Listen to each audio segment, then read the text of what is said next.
So good day everyone, I want to address a pressing issue which is the indigenous futures, imagining possibilities in globalized world. So we know globalization has brought many benefits. It has also posed significant challenges to the survival and well-being of indigenous peoples around the world. So understanding this impact is crucial if we are to create a more just and exclusive future. So we always talk about the impact of globalizations in advancement, like in technology, economy, politics, or even the development of a countries. But we tend to forget the indigenous communities across the globe that have endured for centuries, which have their nurturing their rich cultural tapestry, interwoven with the fabric of their ancestral lands, their languages, traditions, and ways of life to reflect a profound connections to the world. However, in the wake of rapid globalizations, the unique identities and rights of these communities have often been marginalized, if not outright or disregarded. Behind the stark statistics and academic analysis lies the lived experiences of real people whose resilience and struggle serve as reminders of the ongoing battle to protect and preserve indigenous heritage. So in this talk or speech, I want to explore and delve in the multifaceted impacts of globalizations on indigenous communities, acknowledging the complexities and nuances of their collective journey towards cultural survival and self-determinations. So one of the most significant impacts of globalizations on indigenous communities is the loss of lands and resources. Multinational corporations driven by the pursuit of profit often exploit natural resources found on indigenous lands. Mining, logging, and large scales of agricultural scales projects frequently lead to deforestation, water contaminations, and soil degradations. So for instance, in the Philippines, indigenous tribes like the Lumad and Ita face constant stress from illegal gold mining and logging. So these activities not only devastated the environment but also disrupted the traditional lifestyles and livelihood of these communities. So when indigenous people lose access to their ancestral lands, they lose their homes, sources of foods, and their spiritual connections to the lands. So globalizations also erodes cultural identity. The spread of culture through media, educations, and consumerism can lead to the marginalizations of indigenous cultures.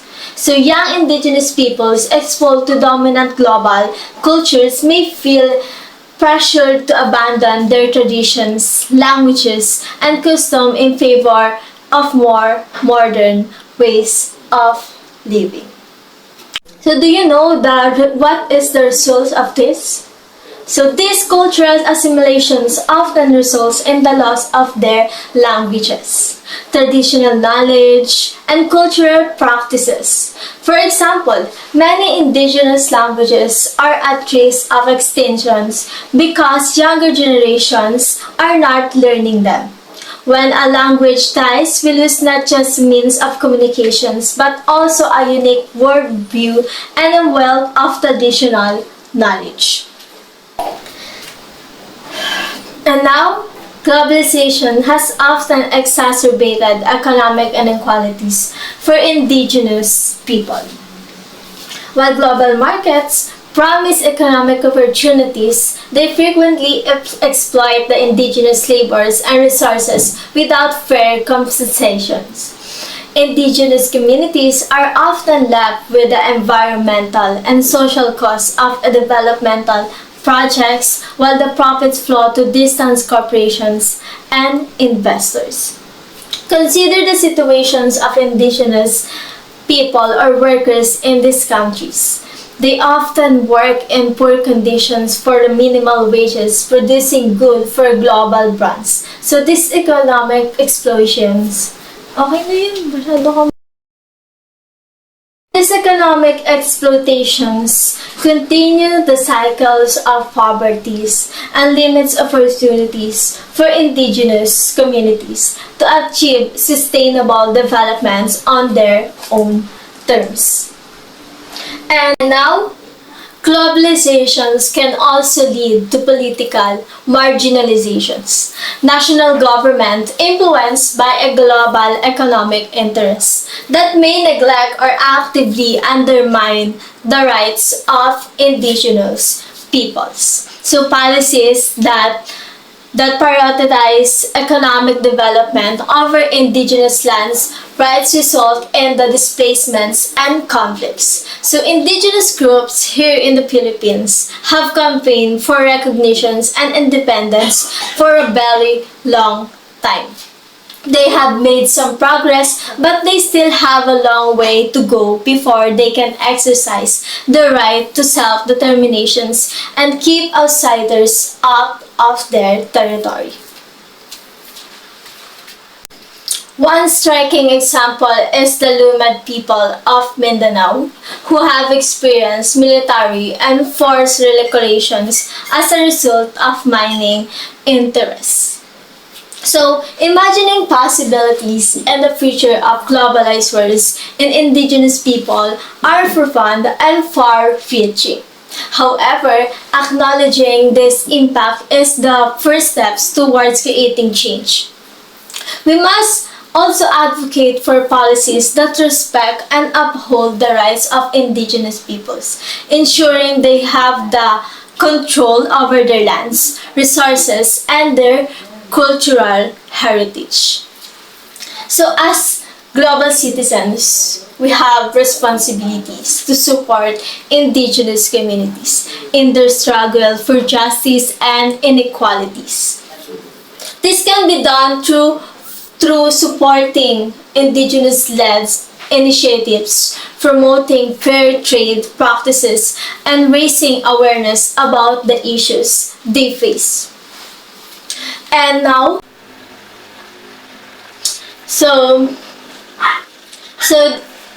despite the challenges or significant challenges posed by globalizations, indigenous communities here in the Philippines still demonstrating a remarkable resilience and actively working.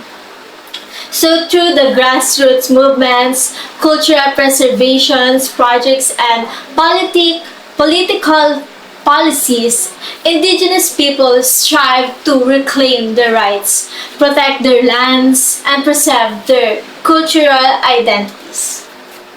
Like in the Mindanao, the Lumad are leading efforts to revitalize their cultural heritage and assert their lands rights through educations and community organizations. Programs that aim at preserving traditional musics, dance, and crafts are helping to strengthen their cultural identity. Additionally, indigenous peoples of Palawan are actively involved in protecting their ancestral commons through legal battles and communities-driven conservation projects. The resilience, struggles, challenges, or anything that underscore the importance of supporting indigenous-led efforts and creating environments. We forget that these indigenous peoples or this indigenous knowledge and cultures can thrive alongside global advancements. And that's all for my speech. If imagining or the futures of indigenous people, imagining possibilities of indigenous people or communities in this modern world. So the purpose of this speech or talk is to share that the indigenous people is of important, and I think we always we always focus on the advancement and the positive negative of globalizations in the politics, economics, countries, but the people itself, especially the indigenous peoples or communities, we tend to forget them, that they're the one that the most affected here, and not positively but negatively. So as I say that we need to support them, but not physically, but just to ensure that the voices of indigenous people are heard and their rights are respected. In doing so, we not only honor their contributions to our shared world, but also pave the way for a more inclusive and sustainable future for our own. Thank you. And that's all, everyone. I hope you learned from me about what I'm saying about my speech. So these important issues I shared is I hope you gain knowledge about this, and I hope we in the future we learn and acknowledge these issues in this globalized world. That's all for today. Thank you.